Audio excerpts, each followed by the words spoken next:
Hello dear students, my name is Jivesh and I welcome you all to this official YouTube channel of HP Studies. So after a wait of a long year, finally हमें देखने को मिल गई है एक बार फिर से Himachal Pradesh high court की notification. पिछले कल जो हमने वीडियो डाली थी, आई होप आपने वो देखी होगी। तो उसमें आपने देखा होगा कि जो हाई कोर्ट की वैकेंसीज है for the district courts, high court तो हाउएवर जो है वो कंडक्ट करवा रहा है एग्जाम को, लेकिन जो डिस्ट्रिक्ट कोर्ट में जो क्लर्क की वैकेंसीज हैं वो रिलीज कर दी गई हैं आफ्टर 1 more year। तो जैसा कि आपको पता है पिछले 2-3 सालों से रेगुलरली जो है हर साल नवंबर महीने के आसपास जो है ये वैकेंसी हमें देखने को मिलती है। डिस्ट्रिक्ट कोर्ट की वैकेंसी लास्ट ईयर भी हमने देखी थी। इस साल हमने हाई कोर्ट क्लर्क की वैकेंसी देखी थी जिसका पेपर मार्च में आपके सामने हुआ था। उससे पहले 2022 में भी डिस्ट्रिक्ट कोर्ट की और हाई कोर्ट की दोनों की वैकेंसीज देखने को मिली थी। तो सेम इस साल भी 2024 के नवंबर के आखिरी दिन जो है फिलहाल जो हाई कोर्ट है उसने रिलीज कर दी है 63 वैकेंसीज ऑफ योर क्लर्क, और जिसमें से काफी ज्यादा वैकेंसी जो है आपकी रेगुलर पोस्ट हैं। तो ये एक बहुत अच्छी अपॉर्चुनिटी है आप लोगों के लिए। आप इस अपॉर्चुनिटी को ग्रैब करें, इस पेपर के लिए अच्छे से तैयार करें, ठीक है। तो आज मैं आपके लिए लेके आया हूं हाई कोर्ट क्लर्क का जो प्रीवियस एग्जामिनेशन था जो 17 मार्च 2024 को जो है कंडक्ट करवाया था हाई कोर्ट ने। प्रीलिम्स का जो उसका एग्जाम था, इसमें 3 स्टेजेस में आपका जो है ये टोटल जो रिक्रूटमेंट प्रोसेस है वो करवाया जाता है। तो पहला जो प्रीलिम्स वाला जो एमसीक्यू बेस्ड एग्जाम था आपका 100 क्वेश्चन वाला, तो 17 मार्च 2024 को वो जो है कंडक्ट करवाया गया था। हाउएवर ये जो वैकेंसी आपकी रहेगी, जो 63 वैकेंसी जिनकी मैं बात कर रहा हूं, ये आपकी डिस्ट्रिक्ट कोर्ट क्लर्क की वैकेंसी जो है रहेंगी। हाउएवर जो आपका हाई कोर्ट है वो इसको कंडक्ट करवाएगा, लेकिन आपको अपॉइंटमेंट डिस्ट्रिक्ट कोर्ट्स में दी जाएगी।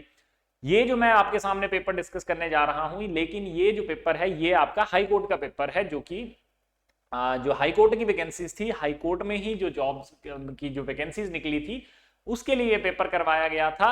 लेकिन ये लेटेस्ट पेपर है जो हाई कोर्ट द्वारा अभी करवाया गया। इससे जो पिछला पेपर है वो लास्ट टू लास्ट ईयर जो है 2022 में कंडक्ट करवाया गया था, जो कि एक अलग पेपर था, राइट। तो अगर इस पेपर की मैं बात करूं तो this paper is just similar to that paper which is being conducted for the district court clerk. वो भी मैं आपके साथ डिस्कस करूंगा, लेकिन आज मैं इस पेपर को डिस्कस करने का मेरा पर्पस है कि जो लेटेस्ट पैटर्न है हाई कोर्ट का, कि किस तरह से वो जो प्रीलिम्स का एग्जाम है उसको डालता है, वो आप लोगों को समझ आ जाए, राइट। इसके बाद हम दूसरा पेपर जो कि डिस्ट्रिक्ट कोर्ट क्लर्क का था, जो कि 2023 में हुआ था, उसको भी हम उस पर एक बार डिस्कशन करेंगे, उसको भी हम देखेंगे। तो आइए विदाउट वेस्टिंग एनी टाइम हम इस पेपर को पहले देख लेते हैं, पेपर के पैटर्न को समझते हैं। उसके बाद फिर हम बात करेंगे कि किस तरह से इस पेपर के लिए आप जो है प्रिपेयर कर सकते हैं, right. So okay, we shall start. तो एक चीज मैं पहले बता दूं पेपर शुरू होने से पहले, क्वेश्चन पेपर को करने से पहले, कि 100 क्वेश्चंस का ये एग्जाम था। 100 क्वेश्चंस में से जो 80 क्वेश्चंस हैं आपके, वो दैट बेसिकली इंक्लूडेड जीएस वाला पार्ट, और 80 क्वेश्चन में 60 जो जीएस का और 20 क्वेश्चन जिसमें कि आईटी आपको पूछा गया था, या कंप्यूटर की नॉलेज आपको हल्का फुल्के क्वेश्चन जो है वहां से पूछे गए थे। बाकी जो 20 क्वेश्चन बचते हैं जिसमें रीजनिंग का जो पोर्शन है आपका वो था, तो वो हम इसमें डिस्कस नहीं करेंगे, वो आपको एक सेपरेट वीडियो की माध्यम से जो है देखने को मिल जाएगा, राइट। तो आइए एक बार देख लेते हैं, हम डायरेक्ट सीधे क्वेश्चंस के आंसर्स देखेंगे कि किस तरह के क्वेश्चन पूछे गए थे, क्या क्या उनके एंटिसिपेटेड आंसर्स थे। तो क्वेश्चन नंबर फर्स्ट की बात करते हैं। Question number first is, in which city did the multinational military exercise Shanti Prayas 4 commenced involving representative from 19 countries, right. तो देखिए एक चीज और बताता हूं, ये जो आपका एग्जाम है प्रीलिम्स का, स्पेसिफिकली जो एग्जाम इसका होता है वो सिर्फ और सिर्फ इंग्लिश मीडियम में कंडक्ट करवाया जाता है। तो इस चीज को आप याद रखिएगा, there will be no Hindi medium in our exam. English medium में आपको जो है क्वेश्चन वहां पे देखने को मिलेंगे। तो सेम हमने उसी मीडियम में भी यहाँ पे क्वेश्चन जो है वो आपके सामने लाए हैं, सेम ये क्वेश्चन पेपर है। तो आप हिंदी मीडियम में भी क्वेश्चन आपको देखने को मिलेंगे, ये आप एक्सपेक्टेशन अभी से छोड़ दीजिए, ठीक है। दूसरी चीज, जो क्वेश्चन है आपका, तो जो प्रयास, शक्ति प्रयास 4 जो है, तो ये जो आपकी एक आर्मी एक्सरसाइज है, ये फरवरी मार्च के आसपास जो है कंडक्ट करवाई गई थी। अब देखिए एक बड़ी इंटरेस्टिंग चीज है, ये फरवरी लास्ट से लेके, I am not aware of the exact date, लेकिन 4 मार्च तक जो है ये जो एक्सरसाइज है ये काठमांडू में हुई थी। अब आप देखिए 4 मार्च तक कोई एक्सरसाइज हो रही है और उसका करंट अफेयर 17 मार्च को पेपर में पूछ लिया गया है।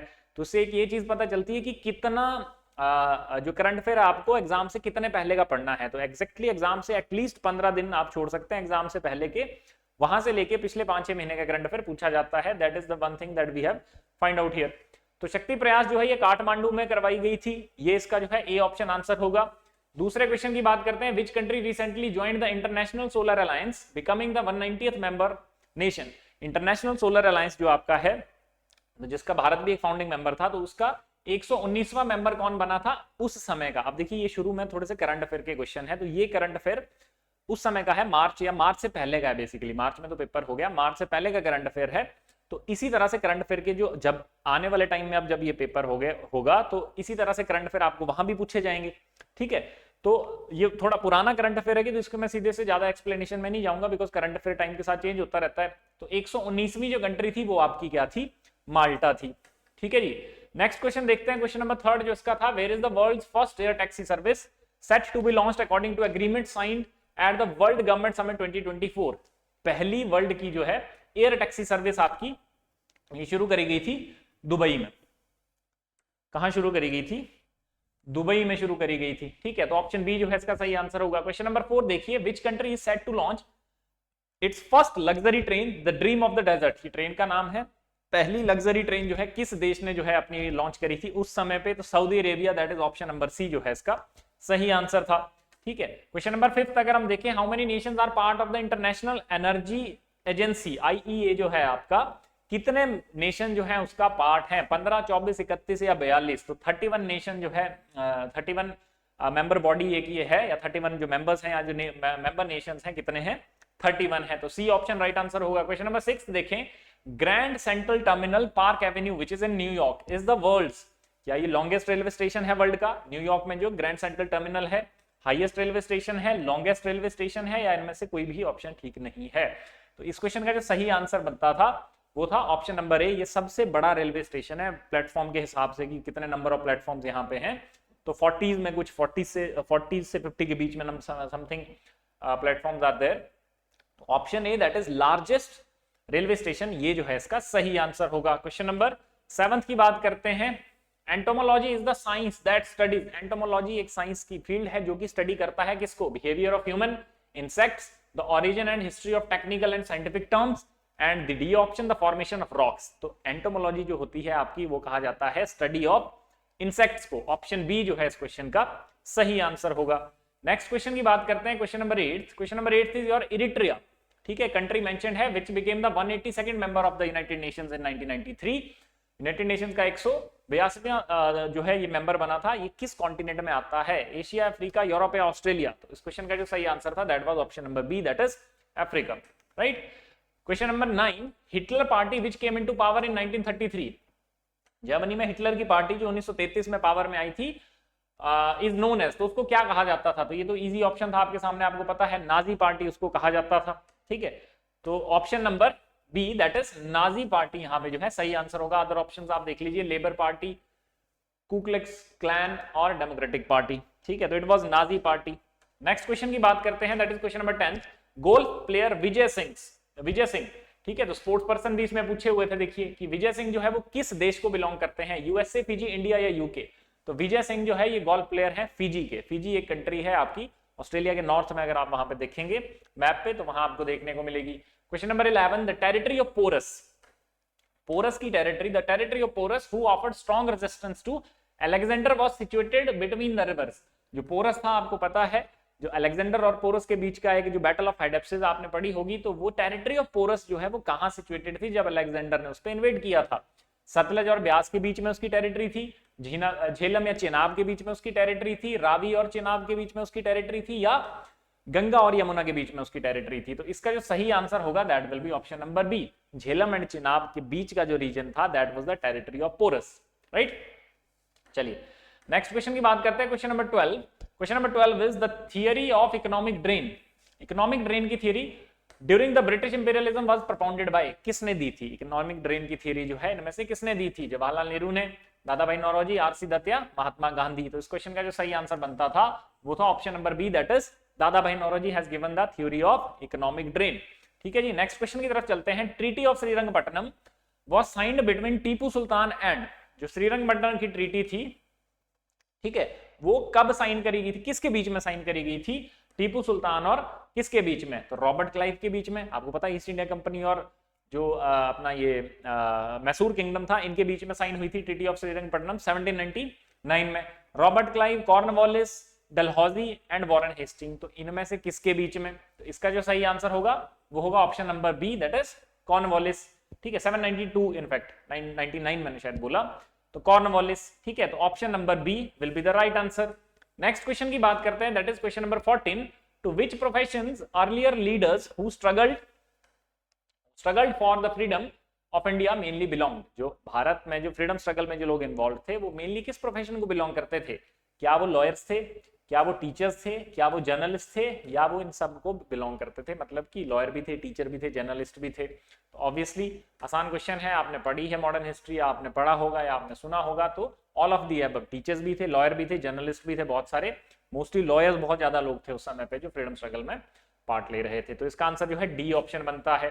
क्वेश्चन नंबर 15 देखिए, the name of Laccadive, Minicoy and Amindivi islands was changed to Lakshadweep by the act of parliament। जो लक्कादीप, मिनिकॉय और अमीनीदीप आइलैंड्स हैं, ये एक आइलैंड ग्रुप है अरेबियन सी में, तो इसका नाम चेंज किया गया था लक्षद्वीप। जो आजकल लक्षद्वीप है वो इसी को कहा जाता है by an act of parliament. तो वो एक्ट कब पास किया गया था पार्लियामेंट में? 1970, 1971, 1972 या 1973? तो इसका जो सही आंसर होगा that will be option number D, that is 1973। ठीक है, नेक्स्ट क्वेश्चन देखते हैं, question number 16। The power to decide election petition is vested in. The power to decide election petition is vested in the high courts, option number C। ठीक है, high courts के पास power होती है to decide upon an election petition. ठीक है जी, next question की बात करते हैं, question number 17। Which of the following is used in pencils. इनमें से क्या जो है पेंसिल में यूज किया जाता है? ग्रेफाइट, सिलिकॉन, चारकोल या फास्फोरस? तो ग्रेफाइट जो है वो पेंसिल में यूज किया जाता है, option number A, that will be the right answer. Question number 18। Which of the following metals form an amalgam with other metals. किस मेटल को जो है दूसरी मेटल के साथ मिला के अमलगम फॉर्मेशन जो है वो होती है? टिन, मरकरी, लेड या जिंक? तो मरकरी जो है, option number B is the metal that forms amalgam when it is mixed with some other metal. ठीक है, तो उसको मरकरी अमलगम, उसको मरकरी जो है अमलगम बनाता है। तो ऑप्शन बी जो है इसका सही आंसर होगा। Question number 19। क्वेश्चन नंबर 19 में देखिए, who invented ball point pen. तो इस तरह के बड़े सिंपल क्वेश्चन भी कई पूछ लिए जाते हैं, हाउएवर ये मुश्किल होते हैं थोड़े से टैकल करने, है ना, कि बॉल पॉइंट पेन को जो है किसने जो है इसमें से इन्वेंट किया था। तो देखिए चार ऑप्शन, बीरो ब्रदर्स, वाटरमैन ब्रदर्स, बिक ब्रदर्स और राइट ब्रदर्स। तो बीरो brothers, that is option number A, that is the right answer here. ठीक है, क्वेश्चन नंबर 20 देखिए, who is the father of geometry. Geometry का फादर किसे कहा जाता है? तो देखिए ऑप्शन बी, यूक्लिड यहाँ पे एक है, तो यूक्लिड को father of geometry, Euclid geometry आप लोगों ने भी पढ़ी होगी स्कूल में, कॉलेज में। ठीक है, तो यूक्लिड को जो है फादर ऑफ ज्योमेट्री जो है वो कहा जाता है। ठीक है, नेक्स्ट क्वेश्चन की तरफ चलते हैं। Next question is question number 21। What is common between कुट्टी, शंकर, लक्ष्मण एंड सुधीर धार। ठीक है, तो इन चार लोगों के नाम जो यहाँ पे लिखे हैं, इनके बीच में कॉमन क्या है? क्या ये फिल्म डायरेक्टर्स हैं? क्या ये कार्टून ड्रॉ करते हैं, ड्राइंग कार्टून? क्या ये इंस्ट्रूमेंटल म्यूजिक से एसोसिएटेड हैं, या ये क्लासिकल डांसर्स हैं? तो इसका जो सही आंसर होगा, they are all associated with an art form, that is drawing cartoons, cartoon draw करना। ठीक है, तो ये चारों तो इनके बीच में कॉमन है कि all of the four draw cartoons, right. तो ऑप्शन नंबर बी जो है वो राइट आंसर होगा। Question number 22। The intersecting lines drawn on maps and globes. तो ग्लोब और मैप के बीच में आपने लैटिट्यूड और लॉन्गिट्यूड देखे होंगे, जो इंटरसेक्टिंग लाइन होती है तो वो एक ग्रिड बनाती हैं, तो उसको क्या कहा जाता है? तो देखिए ज्योग्राफिक ग्रिड, ऑप्शन यहाँ पे एक ही ऑप्शन था, ज्योग्राफिक ग्रिड कहा जाता है। लैटिट्यूड, लॉन्गिट्यूड जो वर्टिकल लाइंस, लैटिट्यूड जो हॉरिजॉन्टल लाइंस, तो जो वो इंटरसेक्ट करती हैं तो वो ग्रिड फॉर्मेशन करती हैं, तो ज्योग्राफिक ग्रिड जो है उसको कहा जाता है, ऑप्शन नंबर सी। ठीक है जी, next question. The iron and steel industries, the iron and steel industries, the iron and steel industries of which of the following countries are almost fully dependent on imported raw materials। किस देश की iron और steel industry जो है पूरी तरह से अपने इंपोर्ट्स पे डिपेंडेंट है? मतलब कि किस देश में आयरन एंड स्टील प्रोडक्शन जो है वो होती है, लेकिन उसके पास अपने जो रिसोर्सेज हैं वो नहीं है आयरन और स्टील के? ब्रिटेन, जापान, पोलैंड और Germany.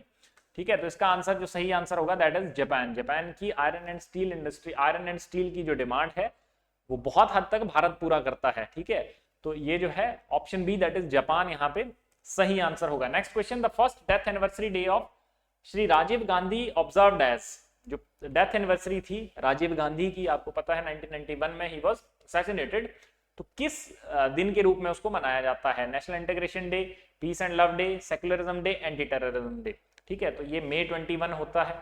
First of all May 21 1991 को ही was assassinated, and anti terrorism day जो है इसको मनाया जाता है। ठीक है, anti terrorism day, that is option number D. Next question की तरफ चलते हैं। The centenary of Mahatma Gandhi arrival in South Africa. Mahatma Gandhi के साउथ अफ्रीका के अराइवल में जो 100 साल थे वो कब सेलिब्रेट किए गए थे? मई 1993, अगस्त 1993, जुलाई 1993 या सितंबर 1993? तो इस क्वेश्चन का जो सही आंसर होगा दैट विल बी मई 1993 में महात्मा गांधी मई 1893 में इनफैक्ट महात्मा गांधी जो है पहली बार गए थे साउथ अफ्रीका, और मई 1993 में फिर उसको 100 ईयर्स जो है उसकी सेलिब्रेशन वहां पे करी गई थी। ठीक है, तो ये जो है इस क्वेश्चन का सही आंसर था। Next question 26, the year 1991 observed in India as the 1991 का जो ईयर है उसको भारत में ऑब्जर्व किया जाता है। जैसे आपने पढ़ा होगा, जैसे यूएन ईयर्स 2000, अभी जैसे 20 को क्या बोला गया, 23 को क्या था, 21 में क्या था, 24 क्या है, अगला भी आ जाता है कि अगला ईयर क्या सेलिब्रेट करेंगे हम। तो लाइकवाइज 1991 में इंडिया में ईयर 1991 को ऑब्जर्व किया गया। Population control year, girl child year, literacy या फिर टूरिज्म, तो it was a tourism year. ठीक है, तो ये बेसिकली किसी पर्टिकुलर सेक्टर को डेवलप करने के लिए, अवेयरनेस कैंपेन चलाने के लिए, अवेयरनेस फैलाने के लिए इस तरह के इनिशिएटिव्स किए जाते हैं गवर्नमेंट द्वारा। तो option D that is tourism, ये जो है इसका सही आंसर होगा। Question number 27, the famous Dilwara temples are situated in, Dilwara temples जो है वो कहाँ पे हैं? तो चार ऑप्शन देखिए, उत्तर प्रदेश, राजस्थान, महाराष्ट्र एंड मध्य प्रदेश। ठीक है, तो देखिए दिलवारा टेम्पल जो है वो आपके राजस्थान में फेमस जैन टेम्पल्स हैं। ठीक है, जैन टेम्पल्स है, हिंदू टेम्पल्स नहीं है। दिलवाड़ा टेम्पल्स पूछा जाता है, राजस्थान में जो है ये लोकेटेड है, रावलीज में। नेक्स्ट देखिए, Wadia institute of Himalayan geology, तो इंस्टीट्यूट पूछ लिया गया है कि ये कहाँ पे लोकेटेड है, तो Wadia institute of Himalayan geology आपका देहरादून में है। नेक्स्ट क्वेश्चन की बात करते हैं, question number 29 was doctor Baba Saheb Ambedkar Marathwada university, तो ये कहाँ पे लोकेटेड है Baba Saheb Ambedkar Marathwada university? So it is basically located in Aurangabad. Option A जो है यहाँ पे ये इसका सही आंसर होगा। क्वेश्चन नंबर 30 की अगर हम बात करें, the ratio of width of our national flag to its length, जो हमारा नेशनल फ्लैग है उसका जो रेशियो है with respect to width to length, जैसे L इंटू बी अगर हम देखें तो L इंटू बी क्या है, 3:2 है, लेंथ टू विड्थ। ठीक है, लेकिन जो विड्थ टू लेंथ है वो आपका फिर इसका उल्टा हो जाता है। 3 जो है लेंथ है, 2 विड्थ है, तो 2:3, that is option number B, यहाँ पे एक ही ऑप्शन था, that is the right answer. Next question, which of the following are facts are correct? ठीक है, अब देखिए यहाँ से हिमाचल जी के शुरू हो जाता है क्वेश्चन नंबर 31 से, तो आप एक चीज काउंट करते चलिएगा कि कितने क्वेश्चन हिमाचल के पूछे गए हैं। ठीक है, तो क्वेश्चन नंबर 31 में अगर हम देखेंगे, that is which of the following facts are correct? Outer Siraj area in Kullu, बिल्कुल सही। ट्रांसगिरी एरिया इन सिरमौर, बिल्कुल सही, both are correct. Option C is the right answer, simple question. Next, Lahaul is a derivative of Tibetan words, Lahaul जो है एक Tibetan word का derivative है जिसका मतलब होता है Lahaul means the country in the south, एक चीज। दूसरा, Lahaul means the country of gods. ठीक है, तो इनमें से कौन सा जो है करेक्ट मीनिंग है तिब्बतन वर्ड्स में अगर हम देखें लाहौल का, या फिर ये दोनों ठीक है या इनमें से कोई भी ठीक नहीं है? ठीक है, तो कंट्री ऑफ गॉड्स जो है ये कहा जाता है लाहौल को। ऑप्शन बी जो है इसका राइट आंसर होगा। देखो एक चीज है, मेरे आंसर डिविएट कर सकते हैं किसी दूसरे के आंसर से, उसका कारण बताता हूं। बहुत सारे क्वेश्चन इसमें ऐसे पूछे गए हैं जो थोड़े से कन्फ्लिक्टेड हैं। हाईकोर्ट की भी जब आंसर की लास्ट टाइम पे आई थी इसके बाद, तो उसमें कम से कम 10 क्वेश्चन जो हैं वो आगे पीछे थे, मतलब आंसर उनके गलत थे दिए हुए। फिर उसके बाद हाईकोर्ट ने जब रिजल्ट निकाला तो रिवाइज्ड आंसर की निकाली, तो रिवाइज्ड आंसर की में भी 3-4 क्वेश्चन में देयर वर गड़बड़ वाज देयर स्टिल। ठीक है, तो ये जो है 1-2 क्वेश्चंस आपको ऊपर नीचे सबके डिफरेंट आंसर जो है उनके मिलेंगे।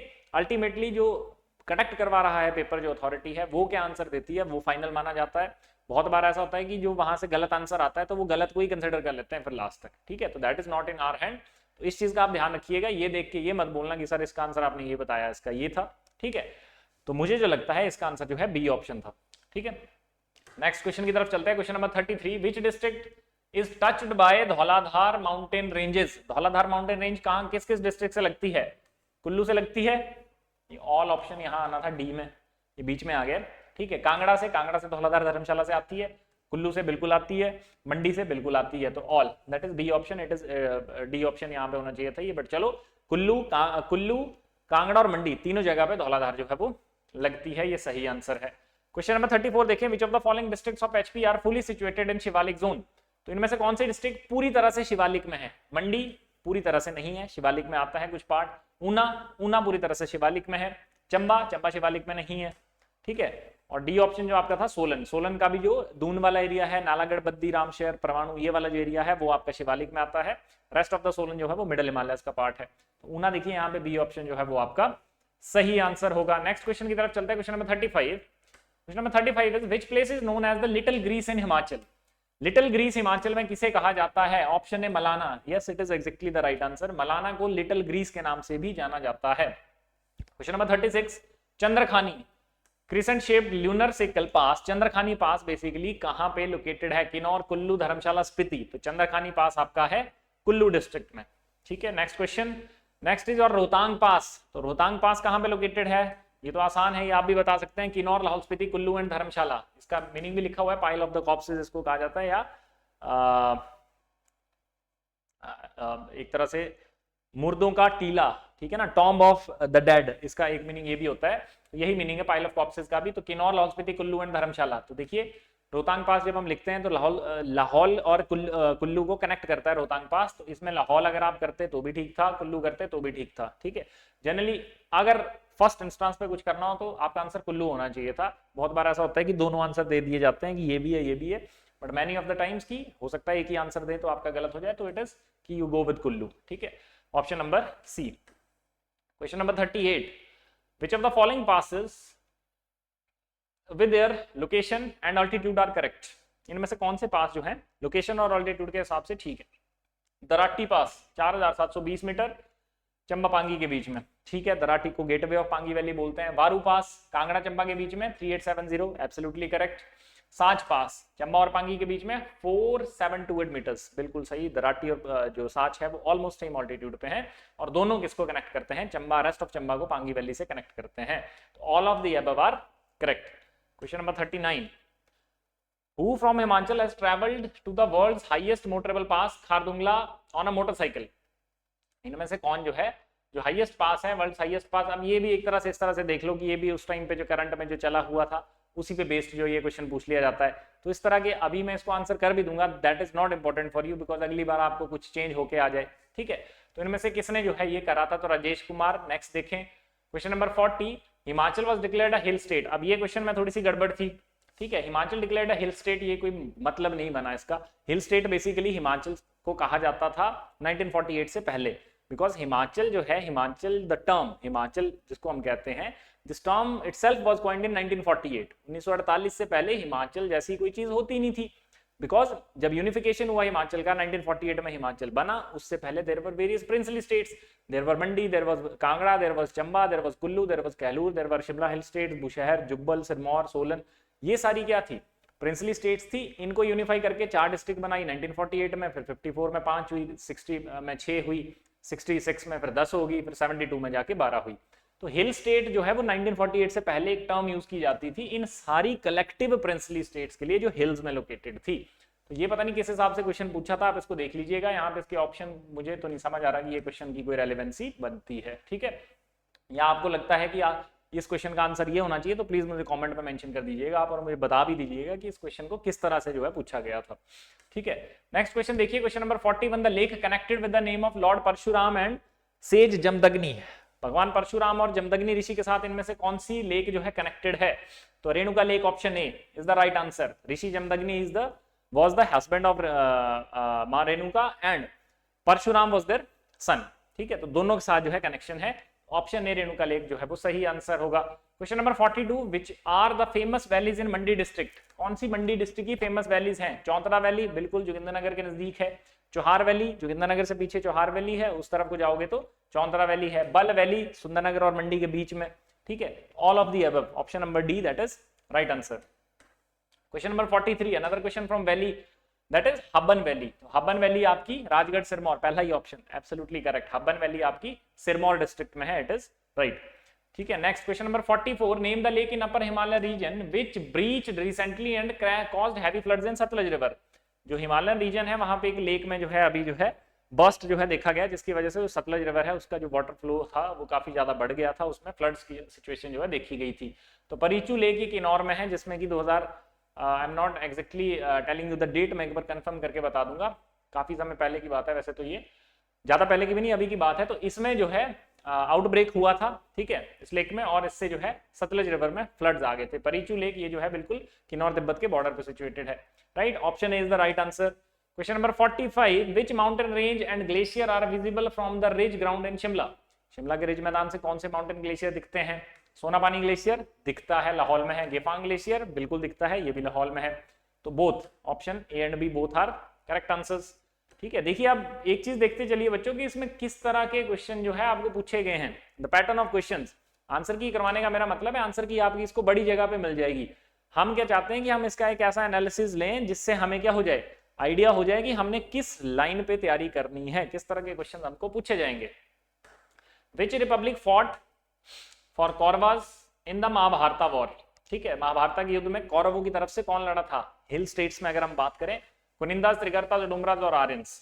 तो देखिए त्रिगर्तास जो था, जो कांगड़ा प्रिंसली स्टेट जिसको मॉडर्न समय पे जो कहा गया, तो त्रिगर्ता जो प्रिंसली स्टेट थी उसका एक राजा था सुशर्मा चंद, जिसने ऐसा माना जाता है according to Mahabharat there was saying that he has participated in the battle of Mahabharat from the Kauravas side, right. तो ऑप्शन नंबर बी जो है इसका सही आंसर होगा। ये देखिए अगला क्वेश्चन भी इसी से रिलेटेड है। देखिए कि राजा सुदर्शन चंद्र, ये वही है राजा, ठीक है, was the brother in law of, तो इनमें से किसका ब्रदर इन लॉ था वो? युधिष्ठिर का, दुर्योधन का, कर्ण का या जयद्रथ का? तो ऐसा बोला जाता है कि he was brother in law of the Duryodhan. ये भी एक जो है सेइंग है। ठीक है, next question, Bushahr in Rampur was established by. तो बुशहर जो प्रिंसली स्टेट है रामपुर में, उसको किसने एस्टैब्लिश किया था? Banasur, lord Krishna, lord Shiva, Jalandhar. तो there are 2-3 accounts about the establishment of Bushahr princely state of Himachal hills. तो बुशहर का जो एक अकाउंट है सबसे प्रोमिनेंट, वो कहता है कि जो लॉर्ड कृष्णा के जो सन थे प्रद्युम्न, उन्होंने एस्टैब्लिश किया था आपका बुशहर को। एक अकाउंट कहता है कि बाणासुर ने एस्टैब्लिश किया था बुशहर प्रिंसली स्टेट को। तो प्रद्युम्न यहाँ पे ऑप्शन नहीं था, तो option A that is Banasur, that would be the right answer. Question number 49, who shifted his capital from Sarahan to Rampur. तो नाम से पता चल रहा है कैपिटल शिफ्ट करी, मतलब he is the founder of this place. तो रामपुर जो है राजा राम सिंह, ठीक है, उन्हीं के नाम पे रामपुर हो गया। Option number B, Sirmaur was plundered by Timur. तो तैमूर ने जो है दिल्ली पर अटैक किया था 1398-99 में। तो उसी समय पे सिरमौर से होते हुए भी वो आया। तो वो जो है सिरमौर को प्लंडर करता हुआ वापसी, जब वो वापस जा रहा था तो वापसी पे while retreating from India he has plundered Sirmaur, he has plundered Kangra also। ठीक है, तो 1398-99 बी ऑप्शन सही आंसर होगा। Question number 51, Amar Singh Thapa of Nepal tried to capture Kangra fort in 1805-9 but under the treaty of Jwalamukhi had to surrender it to। Treaty of ज्वालामुखी के कारण जो है इसको जो है कांगड़ा फोर्ट सरेंडर करना पड़ा, किसको? अमर सिंह थापा को। और वो चाहता तो उसको कैप्चर कर सकता था, ठीक है, लेकिन उसी समय पे महाराजा रंजीत सिंह जो है, ऑप्शन नंबर ए जो है यहाँ पे, वो एक ट्रीटी साइन कर लेते हैं राजा संसार चंद के साथ 1809 में 20 जुलाई ऑफ 1809। और महाराजा रंजीत सिंह की आर्मी जो गुरखा जो सेना थी वहां पे कांगड़ा में, अंडर द लीडरशिप ऑफ अमर सिंह थापा, उनको वहां से हटा के जो लेफ्ट बैंक ऑफ सतलज है वहां पे वो धकेल देते हैं उनको। ठीक है, तो अल्टीमेटली वो जो है फिर फोर्ट कैप्चर नहीं कर पाते और ये फोर्ट महाराजा रंजीत सिंह को जो है इसके बाद मिल जाता है। ठीक है, कुछ समय बाद वो वापस कर देते हैं कांगड़ा के राजाओं को। तो ये पूरी स्टोरी थी। तो option number A that is Maharaja Ranjit Singh जो है सही आंसर होगा। Question number 52, after getting defeated at the hands of Maharaja Sansar Chand where did Gurkha commander Amar Singh Thapa take shelter after banishing the Baghal ruler. Yes, यही जो मैंने अभी कहा कि संसार चंद, इनफैक्ट नॉट संसार चंद, महाराजा रंजीत सिंह के एक्सपल्शन के बाद वहां से जब उनको एक्सपेल कर दिया towards the left bank of Sutlej river, तो left bank of Sutlej river पे एक स्टेट पड़ती है, प्रिंसली स्टेट पड़ती थी, बागल स्टेट, जिसकी कैपिटल हुआ करती थी अर्की। तो गुरखा कमांडर अमर सिंह थापा ने यहाँ के जो राणा थे उनको भगाकर अर्की को क्या बना लिया, अपना हेडक्वार्टर बना लिया। वही इस क्वेश्चन में जो है पूछा गया था, that is option number A, Arki will be the right answer. Next question, question number 53, who led Dhami Prajamandal movement. Dhami Prajamandal movement को किसने लीड किया था? पंडित भवानी प्रसाद, पंडित सीताराम, पंडित पद्मदेव और नन ऑफ देम। ठीक है, तो देखिए बहुत सारे लोगों ने इसको पंडित सीताराम जो है इसका आंसर किया हुआ है। मैं एक चीज बताता हूँ, धामी जो प्रजामंडल था, धामी प्रजामंडल के अध्यक्ष थे पंडित सीताराम 1939 में पहले अध्यक्ष। ठीक है, लेकिन धामी प्रजामंडल जो मूवमेंट है ये है उस कॉन्टेक्स्ट में जो कि बाद में धामी फायरिंग ट्रेजेडी में कन्वर्ट हो जाता है। तो वहां पे जो डेलीगेशन जा रहा था जिन पे वो गोलियां चली थी, उस डेलीगेशन को इनमें से कोई भी लीड नहीं कर रहा था, उसको लीड कर रहे थे Bhagmal Sautha. This is the exact story. यहाँ पे according to me option number D, none of the above, should be the right answer. बाकी आप ऑफिशियल आंसर की के अकॉर्डिंग देखें कि क्या आंसर उसमें दिया हुआ है। पंडित सीताराम जो थे वो अध्यक्ष थे इसके, लेकिन डेलीगेशन के अध्यक्ष नहीं थे। वो डेलीगेशन भागमल सौठा की लीडरशिप में जो है राणा से मिलने जा रहा था। ठीक है जी। Question number 54, when was Bhai Dona Pai movement, Bhai Dona Pai movement extension of civil disobedience movement launched. Bhai Dona Pai movement, इसके बारे में एग्जैक्ट नंबर जो है वो अलग अलग मिलेंगे अलग अलग बुक्स में। 1941, ठीक है, सेकंड वर्ल्ड वॉर के समय पे जो है ये movement it took place. The historical buildings in which Shimla pact was signed, तो जो शिमला पैक्ट था आपका 1972 का भारत और पाकिस्तान के बीच में, वो बार्नेस कोर्ट में साइन हुआ था। ऑप्शन नंबर ए बार्नेस कोर्ट, ठीक है। Next question, question number 56, which is the largest parliamentary constituency of Himachal Pradesh and second in India. तो 4 पार्लियामेंट्री कंस्टिट्यूएंसीज जो हैं, नॉट एक्जैक्टली पार्लियामेंट्री, 4 जो लोकसभा कंस्टिट्यूएंसीज हैं हिमाचल की, उसमें से सबसे बड़ी जो है मंडी है, तो यहीं से क्लियर हो गया, और ये दूसरी सबसे बड़ी है देश में, ये भी आप याद रखेंगे। Option number A. The first building in Shimla with electric lights, पहली बिल्डिंग शिमला जहां पे बिजली आई थी, तो ये वाइस रीगल लॉज था, जो कि ऑब्जर्वेटरी हिल पे है, जिसको आज किस नाम से जानते हैं हम? Indian institute of advance studies के नाम से जानते हैं। Question number 58, during Mahatma Gandhi's murder trial Nathuram Godse was launched in Shimla act. आपको पता है महात्मा गांधी का जो डेथ ट्रायल था नाथूराम गोडसे पे, वो शिमला में चला था, पीटर हॉफ में। तो उस समय पे उनको कहां पे रखा गया था? तो Boileauganj jail, option A. Again यहाँ पे भी पहला ही ऑप्शन है, बालूगंज जेल में उनको रखा गया था। Balooganj is in Shimla, option A that will be the right answer. Question number 59, the present day state bank of India building, जो state bank of India building है शिमला में, वॉज नोन एज, उसको पुराने समय पे क्या कहा जाता था? तो देखिए Dazzle house, option number C Dazzle house. Question number 60, question number 60, आपका नाम बाप का नाम कहां से आया है, कहां जाना है? ये एक स्टेटमेंट यहाँ पे मेंशन है। देखो, तो जब ब्रिटिशर शिमला में रहते थे, तो अगर कोई वहां पे आता था तो उससे ये लाइंस पूछी जाती थी, क्वेश्चन किया जाता था। जैसे आप कहीं पे जा रहे हैं, आगे आपको पुलिस मिल जाती है, पुलिस की चौकी, तो वो आपको पूछेंगे कि तुम्हारा नाम क्या है भाई, घर वालों का एड्रेस लिखवाओ, करते हैं ना, कई जगह पे एंट्री देनी पड़ती है आपको अपनी। तो like that similar kind of situation. तो ये जो है क्वेरीज जो है, ये कहां पे ली जाती थी ब्रिटिश टाइम्स के ड्यूरिंग? एक चेक पोस्ट पे, जो कि लोकेटेड थी शिमला में। कहां? शोगी में, तारा देवी में, घोड़ा चौकी में, या फिर विक्ट्री टनल पे, ठीक है। तो इस क्वेश्चन का देखिए बच्चों, सही आंसर होगा that will be option number B, that is Tara Devi में जो है ये पूछा जाता था, वहां पे ये चेक पोस्ट लोकेटेड थी। अब देखिए 31 से 60 आपके हो जाते हैं 30 क्वेश्चंस, ठीक है। तो 30 क्वेश्चंस एचपीजीके के बहुत इंपॉर्टेंट है इस पेपर के लिए, ध्यान रखिएगा। एचपीजीके अगर आप नहीं करके जाएंगे तो आपका ये पेपर निकालना बहुत मुश्किल हो जाएगा, बिकॉज बहुत ज्यादा थ्रस्ट बच्चों का जो है इस पेपर के लिए रहेगा, और काफी हाई लेवल ऑफ कंपटीशन आपको देखने को मिल सकता है, बिकॉज रेगुलर वैकेंसीज हैं, एंड जो नंबर है वो भी ठीक ठाक है। हर एक कैटेगरी में, अनरिजर्व्ड या रिजर्व्ड कैटेगरीज में भी, सभी में लगभग ठीक ठाक वैकेंसीज हैं, तो अच्छा कंपटीशन आपको देखने को मिलेगा। तो without HPGK you will not be able to score, I would say कि आपको 60 प्लस जाना भी मुश्किल हो जाएगा अगर आप एचपीजीके अच्छे से नहीं करेंगे, ठीक है। तो इसकी रेगुलर क्लासेस हम लेंगे आगे, मैं आपको बताऊंगा कि किस तरह से हम इसको प्लान करेंगे। फिलहाल के लिए अब 61 से लेके 80 तक जो यहाँ पे क्वेश्चंस हैं आपके सामने, ये आपको पूछे गए थे रीजनिंग वाले सेक्शन से, ठीक है। तो इनको मैं आपको नहीं करवा रहा हूं, मैं जस्ट आपके साथ डिस्कस करूंगा जीएस वाला पार्ट जो हमने कर लिया। दूसरा जो मैं आपके साथ 20 क्वेश्चन डिस्कस करूंगा वो है आपके कंप्यूटर के, ठीक है। तो देखिए क्वेश्चन नंबर 81 क्या पूछा गया था? विच among the following is associated with monitor. Monitor के साथ क्या एसोसिएटेड है? एआरयू, सीयू, एएलयू, सीआरटी, ठीक है। तो इसका जो सही आंसर होगा that is CRT, option number A, ठीक है। दूसरा, what is the full form of LCD? तो एलसीडी की फुल फॉर्म होती है liquid crystal display, option number B, ठीक है। Which among the following is not an input device? तो इनपुट डिवाइस जो कि इनपुट देता है कंप्यूटर के अंदर, तो माउस, स्कैनर, माउस में से पॉइंटिंग डिवाइस होता है, स्कैनर इनपुट देता है, कीबोर्ड भी इनपुट देता है, प्रिंटर इज एक आउटपुट डिवाइस है, ठीक है। सिंपल क्वेश्चन, ये आपने पढ़े हैं, स्कूल में ही पढ़ ली हैं ये चीजें। तो switch in a network is used to, एक नेटवर्क में स्विच क्या काम करता है, ठीक है। It is used to connect system on network, A option. Network पे अलग अलग सिस्टम्स को कनेक्ट करने का काम जो है वो स्विच करता है। इनमें से ऑड वन सेलेक्ट कीजिए। स्पाईवेयर, मेलवेयर, वायरस, ये तो एक ही चीज होती है, थ्रेट होते हैं ये, है ना। चौथा आ गया हब, तो हब जो है इसमें option D that will be the different one, तो ऑप्शन डी हब जो है इसका सही आंसर होगा।